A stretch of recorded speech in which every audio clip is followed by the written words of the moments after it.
నేను, నా భార్య, నా పిల్లలు ఇంతలపాది కష్టపడుతున్నాను, కానీ ప్రతిఫలం చూడలేకపోతున్నాను.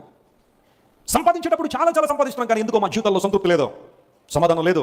ఇల్లంతా గొడవలే, ఎంత ఉన్న ఇంట్లో సమాధానం లేని పరిస్థితుల్లో, నెలాఖరికి ఏమీ లేని పరిస్థితులు మా జీవితంలో ఉన్నాయి. కేవలం భౌతిక సంబంధమైన మానిటరీ గురించి, బెనిఫిట్స్ గురించి నేను మాట్లాడాలి. ఇల్లంతా నిస్సారం అయిపోయిందని వెస్లీ గారు. ప్రయాసపడుతున్నాను కానీ ఏమీ లేదు అనుకున్నావా? Put God's words in your family, make them centre of your life. దేవుని మాటలు నీ జీవిత కేంద్రంగా మార్చేయి. ప్రభు మాట లోబడ్డం నేర్చుకోండి. నువ్వు భర్తవైతే దేవుడు నీకు ఏం చెబుతున్నాడు, దేవుని లేఖనాలు చదివి లోబడ్డం నేర్చుకో. నువ్వు భార్యవైతే నీవు చేయాల్సిన పనులు ఏంటో లేఖనాలను చదివి ఆ ప్రకారం జీవించు. నువ్వు బిడ్డవైతే, ఇంట్లో కుమారుడు కుమార్తెవైతే నీవు చదవాల్సిన విషయాలు బైబిల్లో కొన్ని ఉన్నాయి, వాటిని చదివి ఆచరణలో పెట్టు. మన ఇల్లు చిన్న సైజు పరలోకాల్లో మారతాయి. దేవుని నామమున స్తోత్రం కలుగును గాక. సంబంధించిన బ్రాండ్లు ఉంటాయి, పేర్లు, ఆ యాడ్లు కూడా వస్తున్నాయి. వాస్తవానికి ప్రచార హక్కులు చదివితే ఏ టీవీ అడ్వర్టైజ్మెంట్లో కూడా ధూమపానానికి సంబంధించింది కానీ మద్యపానానికి సంబంధించిన మనుషుల జీవితాలు పాడు చేసే ఏ యాడ్స్ రావడానికి వీల్లేదు.